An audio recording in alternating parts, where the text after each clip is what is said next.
Good morning, students. Welcome to the class of Knowledge and Curriculum. आज जो इस knowledge and curriculum की आपकी पहली यूनिट का जो पहला टॉपिक है जिसमें आपको नॉलेज के बारे में पढ़ना है उसका आखिरी लेक्चर है। इसके अंतर्गत हम देखेंगे ज्ञान की सीमाओं और ज्ञान की कसौटियों को और तथा हम बात करेंगे ज्ञान का शिक्षा के साथ क्या संबंध है। सबसे पहले हम बात करते हैं ज्ञान की सीमाएं और या उनकी कसौटियों के बारे में, यानी क्राइटेरिया ऑफ नॉलेज।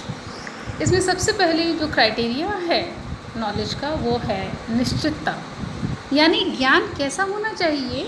ज्ञान अपने आप में निश्चित होना चाहिए, यानी कि जो प्राप्त ज्ञान है यदि वो निश्चित है, यानी वो हमारे अंदर एक निश्चित धारणा को उत्पन्न करने में सक्षम है, तो ही वह ज्ञान कहलाएगा। प्राप्त ज्ञान निश्चित होता है, अर्थात वस्तु की रूप, रंग, स्थिति, सीमा आदि प्रत्येक पक्ष के बारे में एक निश्चित धारणा होती है जो ज्ञान है उसके अंतर्गत। जैसे हम उदाहरण ले सकते हैं कि हमने यह बालक, एक छोटा बालक बहुत सारे पशु देखता है या बहुत सारे पक्षी देखता है। अब वह उन पशु और या उन पक्षियों के बीच में यदि भेद करने में सक्षम है तो हम कहेंगे उसका ज्ञान निश्चित है। और यदि वो भेद करने में सक्षम नहीं है, उसको तोता या तोते की विभिन्न प्रजातियां हैं उनके बारे में ज्ञान नहीं हो रहा है, या तोता कबूतर या किसी कबूतर को दूसरे पक्षी के साथ उसको सामंजस्य या उसको एक ही उसमें देखता है, एक ही नाम से पुकारता है, तो ज्ञान निश्चित नहीं है। और जब ज्ञान निश्चित नहीं है या तथ्यों के बारे में उसको सही स्पष्टीकरण नहीं है तो ये क्या कहा जाएगा कि वह ज्ञान नहीं है। बच्चा जब लिखना सीखता है तो उसे ये बात नहीं समझ में आती है कि ए फॉर एप्पल इंग्लिश का में आता है, छोटा बड़ा आ हिंदी का वोकेबलरी है, और 1 2 3 मैथ्स की चीज़ है। वो उसे कहो आप मैथ्स की किताब निकालो तो उसे नहीं समझ में आएगा। जब उसको कहोगे 1 2 3 वाली निकालिए तो हो सकता है उसे समझ में आए, या आप उसकी कोई एक पर्टिकुलर पिक्चर या कुछ ऐसा चीज़ उसको दे दीजिए कि वो पुस्तक जिसके ऊपर ये चीज़ बनी हुई है वो निकालो तो वो निकाल देगा। तो क्यों हुआ ऐसा? क्योंकि अभी उसका ज्ञान निश्चित नहीं है, उसे ये निश्चित तथ्यों का भान नहीं है कि कौन सा जो तथ्य है ABCD का या 1 2 3 का या AI का वो किसके अंतर्गत आता है, किसकी शाखा है। तो जब तक इस प्रकार से किसी भी ज्ञान के संदर्भ में, किसी भी तथ्य के संदर्भ में जब हम निश्चित नहीं होते हैं तो उसे हम कहते हैं अनिश्चितता की स्थिति। और जब अनिश्चितता की स्थिति होती है तो वह ज्ञान नहीं होती है, इसलिए कि जब हम निश्चित हो गए किसी तथ्य को लेकर के कि गाय किस प्रकार की है, घोड़ा कैसा है, गधा कैसा है, जब बालक इन चीज़ों को लेकर के निश्चित धारणा उत्पन्न कर लेता है, अर्थात उनके चित्रों के बिना जब उन्हें उनमें से किसी भी एक जानवर को देख करके वो पहचान लेता है, तो इसे क्या कहा गया कि ज्ञान निश्चित हो गया, यानी बालक ने उस संदर्भ में या उन जानवरों के संदर्भ में ज्ञान को ग्रहण कर लिया। और आप जानते हैं कि ये जो ज्ञान की निश्चितता की स्थिति है ये हमारे जीवन पर्यंत चलती है।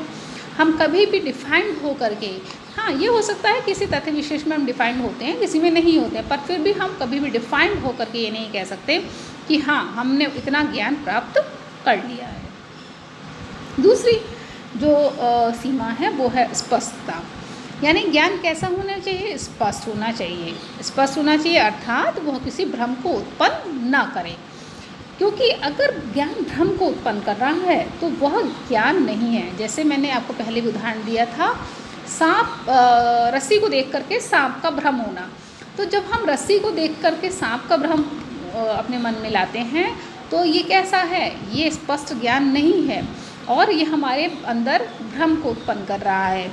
तो ज्ञान कैसा होना चाहिए, स्पष्ट होना चाहिए, यानी बालक को गाय की विशेषताएं क्या हैं, घोड़े की विशेषताएं क्या हैं, गधे की विशेषताएं क्या हैं, ये सारी चीज़ें बिल्कुल क्लियर होनी चाहिए। उसके रूप रंग आकार की भी निश्चितता होनी चाहिए उसके अंदर, और वह स्पष्ट रूप से उनको देख करके पहचान सके कि कौन सा जानवर कौन सा है या कौन सी प्रजाति का है।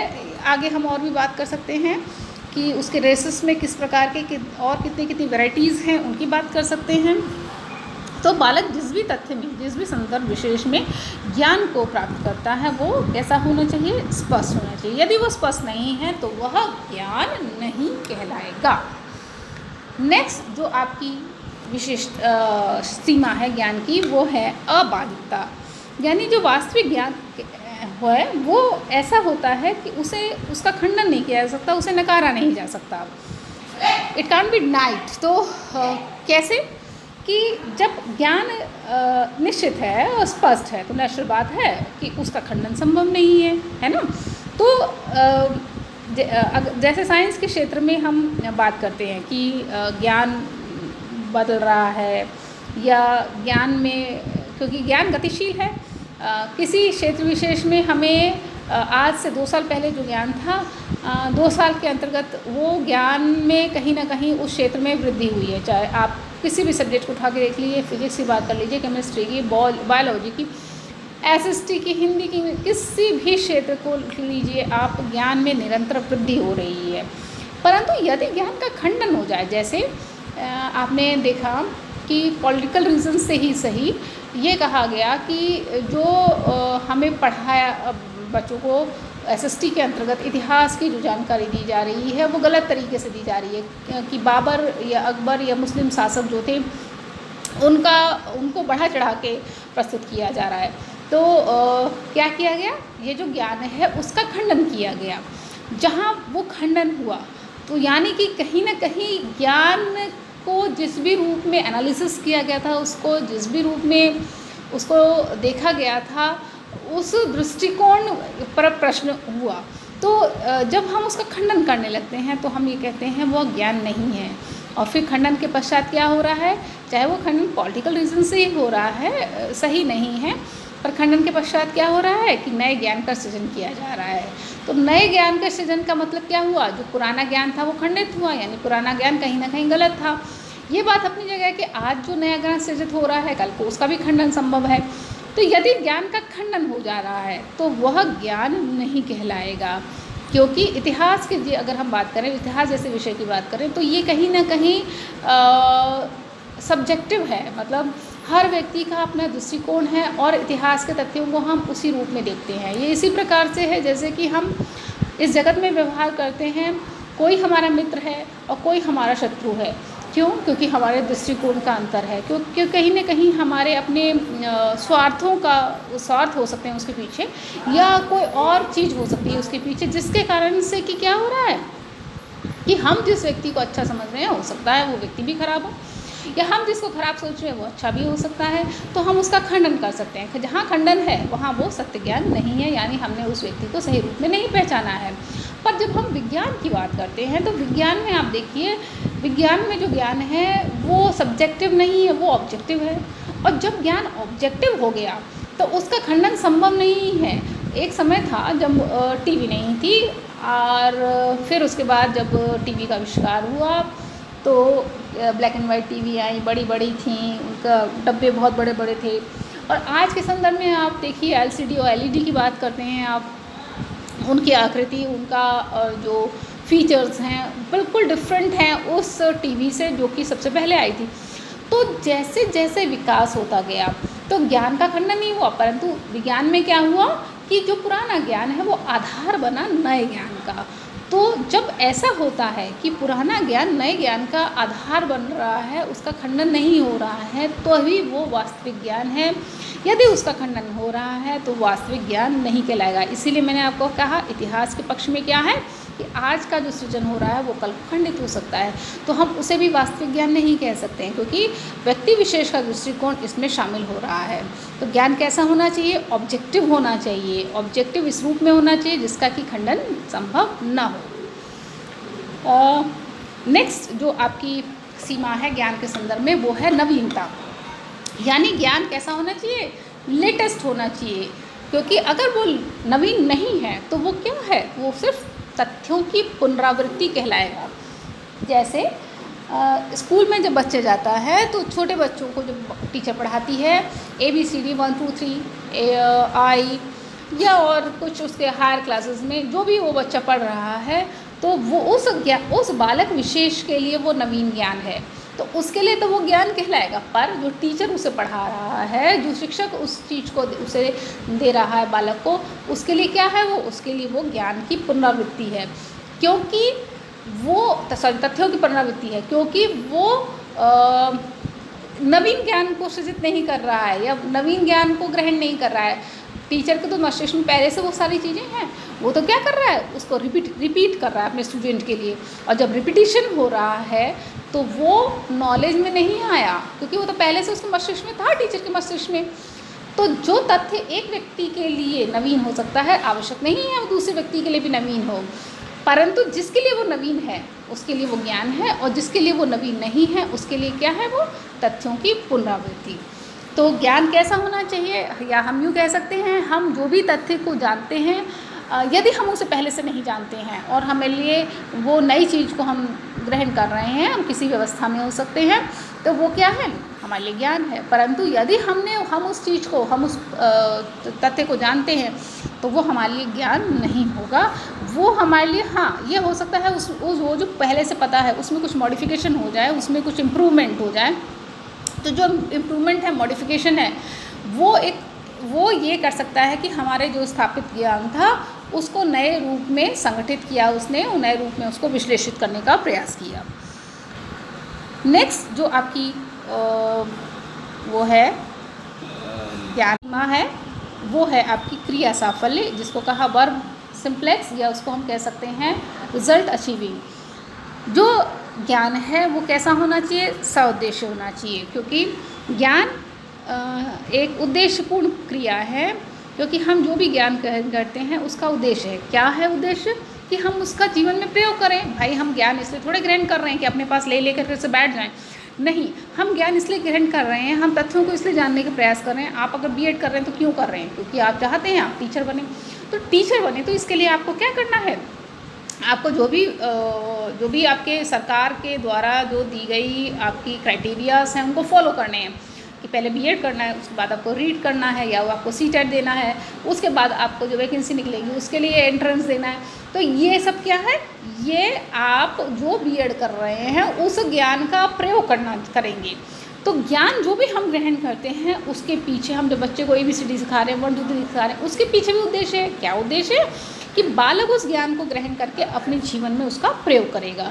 यदि वो प्रयोग नहीं करता, यानी कि क्रियात्मक रूप नहीं देता है, तो वह ज्ञान क्या है, बेकार है। और जब वो ज्ञान बेकार है तो फिर वो ज्ञान क्या कहलाएगा। और दूसरी बात कि जब हम ज्ञान की बात करते हैं तो ज्ञान कैसा होना चाहिए, कि क्रिया साफल्य होना चाहिए, यानी कि जब हम उसका प्रयोग करते हैं तो उसके कारण से हमें सही परिणामों की प्राप्ति हो। तो जब हमने उसको क्रिया रूप में लिया, यानी कि हमने अपने ज्ञान का प्रयोग किया, और उस ज्ञान के प्रयोग के द्वारा यदि हमें सही परिणाम की प्राप्ति हो रही है तो ही वो ज्ञान कहलाएगा। अर्थात अगर सही परिणाम की प्राप्ति नहीं हो रही है, यानी हमें रिज़ल्ट वो नहीं मिल रहे जो कि हमारे को मिलने चाहिए, तो वो उसे हम ज्ञान नहीं कहेंगे। जैसे हम ये सब जानते हैं कि पानी क्या करता है, हम सबकी प्यास बुझाता है, परंतु जब हम एक समुद्र के किनारे हैं और हमें प्यास लगती है तो हम समुद्र का पानी पिएं तो उससे हमारी प्यास नहीं बुझेगी। अब इसका मतलब क्या हुआ, कि पानी का उपयोग क्या है, कि प्यास बुझाना, परंतु जब समुद्र का पानी है वो उस प्यास बुझाने की कार्य को पूरा नहीं कर रहा है, यानी कि जो हमारा ज्ञान था वो कहीं ना कहीं असफल हुआ। यानी कि हमें, या हम यूँ कहें, हमारे पास जो ज्ञान था उसमें एक मॉडिफिकेशन हुआ कि जो समुद्र का जल है उससे प्यास नहीं बुझेगी। तो इस प्रकार से जब हम कोई भी ज्ञान ग्रहण करते हैं उसके द्वारा हमारे कार्य की सफलता होती है, तो ही वो ज्ञान कहलाती है। इसमें एक और चीज़ है, जैसे आप एग्ज़ाम्स देते हैं, जैसे आप कोई कॉम्पिटिटिव एग्ज़ाम्स दे रहे हैं, तो आपने क्या किया कि वो कॉम्पिटिटिव एग्ज़ाम्स वगैरह की आपने पढ़ाई करी। हो सकता है आपने सफलता प्राप्त नहीं की, पर आपके जो मित्र हैं, जो भी आपके और लोग बैठे होंगे, उनमें से किसी ने सफलता प्राप्त की। जिन लोगों ने सफलता प्राप्त की वो अपनी सफलता का श्रेय किसे देंगे, अपने उस अध्ययन की विधि को देंगे या उन पुस्तकों को देंगे। तो जो वो क्रिया उन्होंने करी, जो वो कार्य उन्होंने किया, उस कार्य के होने में जब सफलता मिल गई तो जिस चीज़ से सफलता मिली वो उनका ज्ञान बन गई। तो आगे से अगर उनसे किसी ने राय मांगी तो वो क्या कहेंगे कि आप उस बुक को पढ़िए, इस विधि से पढ़िए, देखिए आपको सफलता मिलेगी। तो जब हमने कोई भी ज्ञान ग्रहण करते हैं और उसका उपयोग करते हैं, ज्ञान सिर्फ ग्रहण नहीं करना है, ग्रहण के बाद उसको उपयोग करना है, और उपयोग के बाद भी क्या होना चाहिए कि जो परिणाम है उनकी प्राप्ति होनी चाहिए। यदि परिणाम की प्राप्ति नहीं हो रही है तो वह ज्ञान नहीं कहलाएगी। तो ये थे आपके जो ज्ञान की सीमाएं हैं उसके संदर्भ में 5 उसकी सीमाएं, कसौटियाँ। और यदि आपको और अपने नोट्स में जोड़नी है तो आप अपनी कंसर्निंग बुक्स जो भी आप देख रहे होंगे उनसे आप जोड़ सकते हैं। नेक्स्ट हम बात करते हैं ज्ञान और शिक्षा में संबंध। ज्ञान और शिक्षा में किस प्रकार का संबंध होता है? तो ज्ञान और शिक्षा का जो संबंध है उसे हम 2 रूप में देखने का प्रयास करेंगे, ज्ञान का शिक्षा से संबंध और दूसरी जो चीज़ है शिक्षा का ज्ञान से संबंध। जब हम बात कर रहे हैं ज्ञान का शिक्षा से संबंध तो हम कहीं ना कहीं बात कर रहे हैं असीमित का सीमित से संबंध। आपको पहले के लेक्चर्स में भी मैंने आपको बताया था कि ज्ञान क्या है, ज्ञान अपने आप में असीमित है, जबकि शिक्षा कैसे शब्द है, शिक्षा अपने आप में सीमित शब्द है। तो जहाँ हम बात करेंगे असीमित का सीमित से, यानी हम बात कर रहे हैं ज्ञान का शिक्षा से संबंध। दूसरा, जब हम बात कर रहे हैं शिक्षा का ज्ञान से संबंध तो हम बात कर रहे हैं सीमित का असीमित से संबंध। अब पहले हम बात करते हैं ज्ञान का शिक्षा से क्या संबंध है। ज्ञान अपने आप में व्यापक है, शिक्षा अपने आप में सीमित है। शिक्षा कहीं ना कहीं समय को लेकर चलती है, तथ्यों को लेकर के चलती है। आपने देखा है कि हर क्लास में हर सब्जेक्ट का पेपर होगा। तो ज्ञान तो असीमित है, व्यापक है, परंतु जब हम उसे शिक्षा में प्रयोग करने, शिक्षा से उसे संबंधित करते हैं तो हम क्या कर रहे हैं कि उस असीमित चीज़ को उस सीमित रूप में ला करके बालकों तक पहुंचाने का प्रयास कर रहे हैं।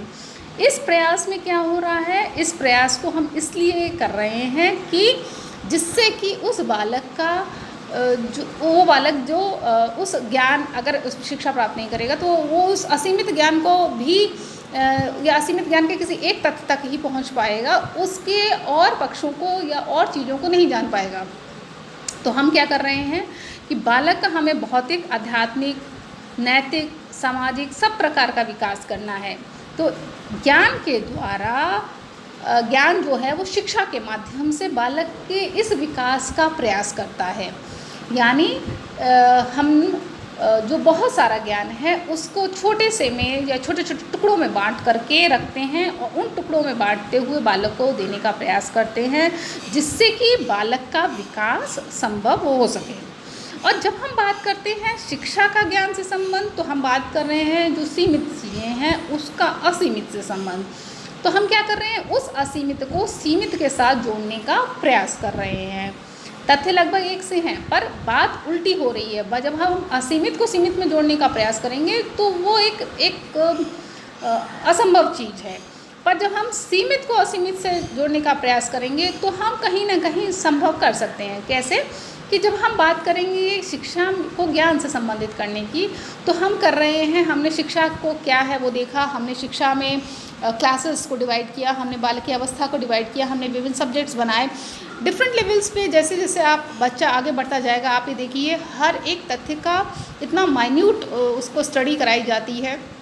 आप साइंस के स्टूडेंट से बात कर लीजिए, आप कंप्यूटर्स के स्टूडेंट से बात कर लीजिए, आप किसी भी एरिया में रिसर्च वाले बच्चों से बात कर लीजिए, तो आप ये देखोगे कि जो इतना व्यापक ज्ञान है उसको सूचना के आधार पे, अनुभव के आधार पे हम बालक को प्रदान करने का प्रयास कर रहे हैं जिससे कि वह उस ज्ञान को अपने अंदर समाहित करते हुए अपना सर्वांगीण विकास कर सके। और जब हम शिक्षा को कहीं ना कहीं सूचना मूलक बना दिया है, हमने शिक्षा को अनुभव मूलक बना दिया है। जब हम बालक को बात करते हैं करिकुलर के साथ को करिकुलर एक्टिविटीज़ के लिए, हमने शिक्षा को आजीविका मूलक बनाया। जब हम हायर स्टडीज़ की बात करते हैं, जब हम स्पेशलाइजेशंस की बात करते हैं, हमने शिक्षा को समाज मूलक बना दिया। जब हम बात करते हैं हम शिक्षा में करिकुलर के साथ को करिकुलर एक्टिविटीज़ ले रहे हैं, हमने एनसीसी, एनएसएस ये सारी चीज़ों को प्रोविज़न किया हुआ है। हम जो शिक्षा है उसको व्यक्ति मूलक बनाने का प्रयास करते हैं, यानी हम एक पर्सनालिटी विशेष, एक बालक विशेष का पूर्ण विकास करने की बात कर रहे हैं, सर्वांगीण विकास की बात कर रहे हैं। कैसे कि हम उसको पाठ्यपुस्तक दे रहे हैं, उस पाठ्यपुस्तक में वो कंटेंट प्रोवाइड कर रहे हैं। हम शिक्षक को उसकी भूमिका दे रहे हैं कि उसे उस कंटेंट को बालकों तक पहुंचाना है, किस तरीके से पहुंचाना है, किस शिक्षा प्रणालियों का प्रयोग करना है, किस माध्यम से अपनी बात को कहना है, ऑडियो रूप में, ऑडियो विजुअल रूप में, जिस भी रूप में। और फिर लास्ट में हमें क्या करना है, हमें उस बालक का इवैल्यूएशन करना है, उसका मूल्यांकन करना है। क्या बालक ने उस ज्ञान को ग्रहण किया, क्या बालक ने उस शिक्षा के अंतर्गत वो जो ज्ञान के तथ्य थे उनको ग्रहण किया। तो ये क्या है कि ज्ञान का शिक्षा से संबंध। तो दोनों ही परिप्रेक्ष्य में हम ये कह सकते हैं, चाहे हम बात करें सीमित का असीमित से, असीमित का सीमित से, बहुत गहरा संबंध है। क्योंकि यदि यह संबंध नहीं हो तो हमारे लिए ये एक क्वेश्चन मार्क रहेगा कि हम शिक्षा के अंतर्गत बालकों को क्या सिखाएं। और जब वो ज्ञान है तो दूसरा, अगर हम शिक्षा के द्वारा नहीं दे तो हम इस ज्ञान को बालकों तक कैसे पहुंचाएं। तो दोनों एक दूसरे को हेल्प कर रहे हैं। शिक्षा ज्ञान को हेल्प कर रही है बालकों तक पहुंचाने के लिए, और ज्ञान शिक्षा को हेल्प कर रहा है जिससे कि बालकों का विकास हो सके। तो इस प्रकार बच्चों, ज्ञान और शिक्षा में जो संबंध है, घनिष्ठ संबंध है, और ये दोनों एक दूसरे को सपोर्ट कर रहे हैं बालक के विकास के लिए। तो ये थी आपके 4 लेक्चर जिसमें मैंने आपके फर्स्ट यूनिट के फर्स्ट टॉपिक को कंप्लीट किया है। समझती हूँ कि आप समझे होंगे। यदि आप नहीं समझे हैं तो आप अपने कमेंट्स को लिख दीजिएगा, जिस भी लेक्चर के बारे में वो हो उसी के कमेंट्स बॉक्स में मैं आपको ज़रूर रिप्लाई करूँगी। एंड आप लोगों को बहुत बहुत धन्यवाद।